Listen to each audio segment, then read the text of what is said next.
everybody, Jeff, your executive gardener. Thanks for joining me for this episode. So this episode is really intended for everybody that grows plants, vegetables, and so forth in containers. If you're like me, at any point in time, you could be growing 15 to 20 different plants, veggie plants in a container. And as you know, I have a tower garden as well.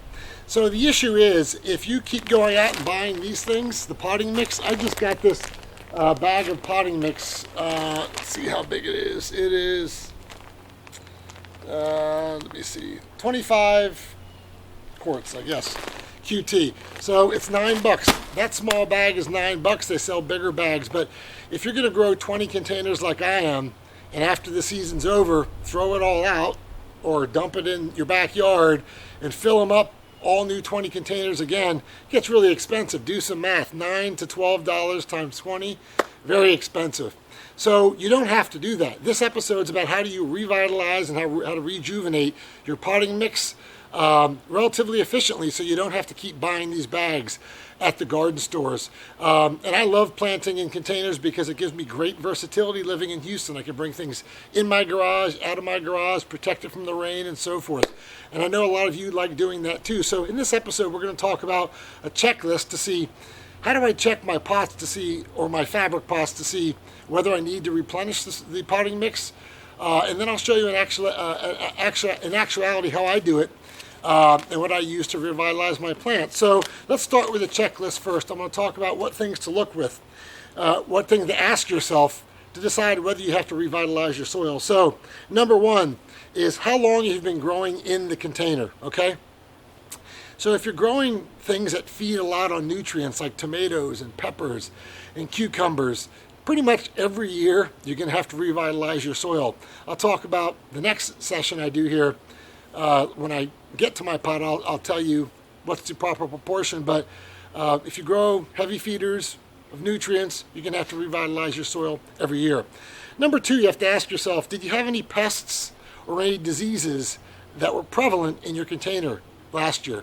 So let me give an example. If you grew tomatoes, you got terrible fungal or bacterial diseases, and tomatoes are really the number one vegetable crop you have to ask yourself, because tomatoes seem to, more than any other vegetable crop, get pretty diseased pretty quick, especially if you have a lot of rain. So you need to ask yourself that. When plants have diseases, you have pathogens from the bacterial and fungi that get into the soil, and they could last in the soil for years, okay? So that's what you want to ask yourself. If you don't have any disease, you're in good shape. The other thing you should ask is, it's amazing, as you look at your container garden, sometimes you'll find, like, I wonder how some things actually get in my container sometimes. So sometimes I find worms in them, and I don't know how the worms got there. And sometimes I find slugs. So check to see if you have any of those pests. If you do, start from fresh. Get rid of it. You won't be able to revitalize it or remove the pests, I guess. Number three, what did you grow in your container last year? So it's best to rotate crops. So if you're going to grow tomatoes one year, grow a different family of vegetables, maybe kale in the next season, or celery, or lettuce, or peppers, but change the family of crops. And it's best to do that because different crops soak up different nutrients from that soil. So best to do crop rotation. And then number four, check your pH. Get a simple pH tester. Check your soil. Ideal pH for vegetable crops is going to be about 6.4, okay? If it's not 6.4, typically you can get some great compost to adjust it to that 6.4, 6.5 range. And number five, check your potting mix and your soil, your potting mix levels, or if you're using soil, your soil levels, because what happens is typically, as you'll notice at the end of this growing season in your container, the soil will drop significantly. It drops because the plants take up the nutrients, and then the potting mix drops. Okay, so you need to replenish it and so forth. So those are the 5 things on the checklist to look for. Let me give you a close-up and show you what I do to revitalize the nutrients in my containers. Okay, folks, here we are back at, and I'm off camera, which is fine, but this is my container garden, and this is an example of certainly how I revitalize soil. So I've already removed a lot of the, get rid of some of this stuff, a lot of the roots, because a lot of times you have old roots that are in here, and I try to get rid of them. Anyway, This is mostly potting mix. As you see, there's a lot of vermiculite, or excuse me, perlite in here. Had a lot of coconut coir too, so it's kind of light already, as you'll see. Pretty light, which is what I want. Now, this is my grow tower, and it's no different. You've seen a grow tower episode before, but no different in revitalizing this as it is any other. So I put a piece of tape over here, so if you're wondering what this is, so dirt doesn't go down into my reservoir. So this is what I start off with. So you want to start off with either perlite or vermiculite, okay? And the soil level, I typically leave 2/3 of the existing soil in, and I add 1/3 of the revitalization element. So let's talk about that. So first I start off with perlite. See, perlite goes like that. And with the perlite, what perlite does is it allows air in the potting mix, and it allows water and other elements to move freely through the potting mix. So it keeps it kind of fluffy and airy, and that's what that white stuff is. You can also use vermiculite, but definitely a key ingredient in adding nutrients to your potting mix, okay? I've already checked this, and there's no slugs or any snails. I have dead snail shells, but no active ones. Secondly, I'm not going to use it, but you can use coconut coir, or coir or coconut husk. What that does is it helps preserve water in your container. Again, mine's it's got a lot of that element in it so far, so I don't need that, but I advise you to do that.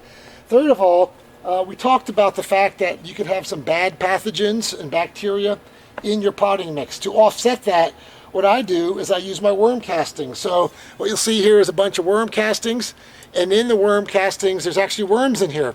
And I do want worms in my container. The composting worms, they will leave castings in here, and they will feed off the organic matter that's in here. But in addition, this worm castings has positive microbes in it, which is what you want in your containers. Again, as could happen in containers, they could develop negative bacteria. You want positive bacteria, and that's what these are going to do. So simply, I just spread my worms castings in there, and I see about 10 or 12 different worms in there. Be careful not to chop your worms up, put them on the bottom, and there you go. Okay, worm castings.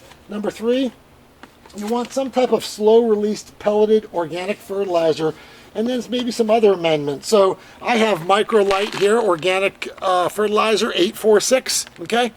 And this is what I use, Microlite 846. All you simply do is sprinkle some in here. Because it's organic, you really can't use too much. Give a good amount.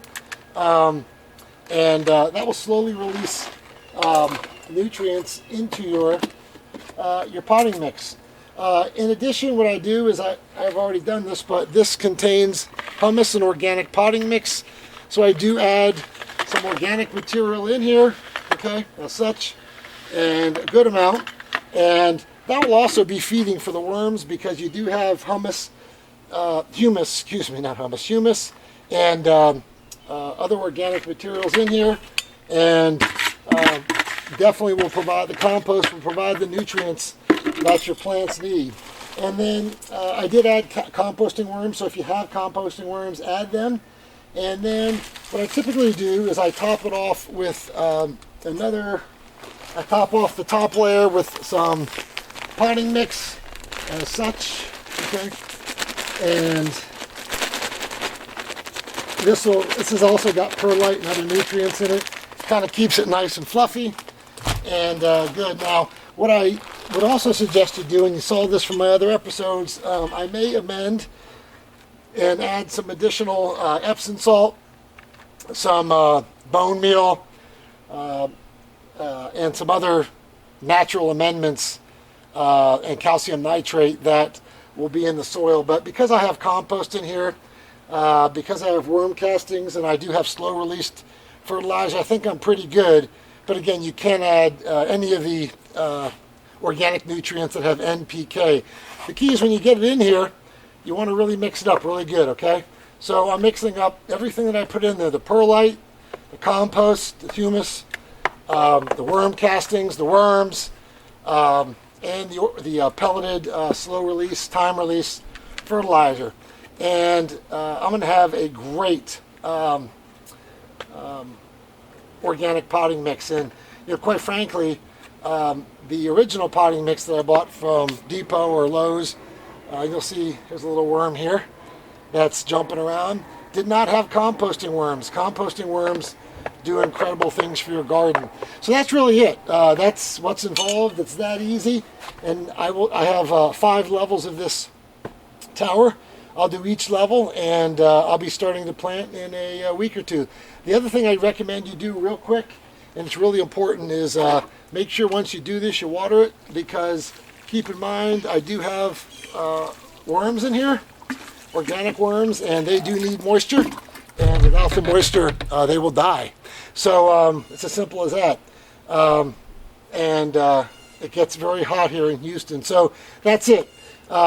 It's a way to be frugal, it's a way to garden, and you don't have to go out and spend $9 or $10 on composting bags. All that I did was I just revitalized.